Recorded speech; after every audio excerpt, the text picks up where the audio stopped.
Окумуштуулар баланын мээси 5 жашка чейин калыптанаарын далилдеп чыгышкан. Бул куракка чейин билүү, пикир алмашуу жана эмоционалдык жөндөмдөрү калыптанат. Адистердин айтымында көпчүлүк ата-энелер бала эмне каалап жатканын түшүнө бербейт. Айрымдар кийим сатып алуу же кооз үй куруп, кымбат балуу унаамини балдардын өнүгүүсүнүн чеги деп ойлошот. Андыктан кенже курактагы баланы чектебей, улам өнүктүрүп туруу керек. Балдарды оюн аркылуу өнүктүрүп, баарлаш аркылуу өнүктүрүп, жана ошондой эле балдардын муктаждыгын аныктоо эң жөнөкөй тил менен.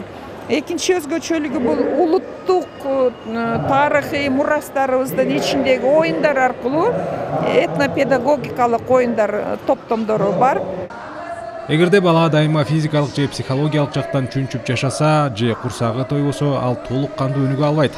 Дүйнө улам өнүгүүдө, интеллектуалдык мээлер мууну жакындап жатат. Андыктан бизге сапаттуу адамдык капитал керек.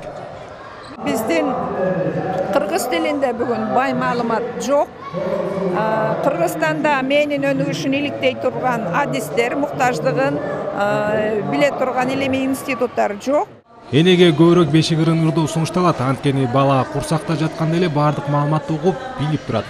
Көбүрөөк ырдап, кучактап сүйлөшсө, баланын сөз байлыгы өсүп, эс тутуму күчөйт. Эки баланын энеси мен улуу кызым 3-тө, кичүүсү 1,5 чыкты. Бул тиркеме абдан пайдалуу. Жеке эле ата-эне үчүн эмес, бала үчүн. Баланы кантип балаксытыш керек, баланы тарынганда, баланы тамактануусу бардыгы бул эне үчүн аябай жакшы электрондук китеп, тиркеме, жардамчы деп айтсак болот. Тиркеме Австралиядагы Сидней Мэй жана физиология институту менен биргеликте иштелип чыкты. Аны Play Market же App Store'дон жүктөп алса болот.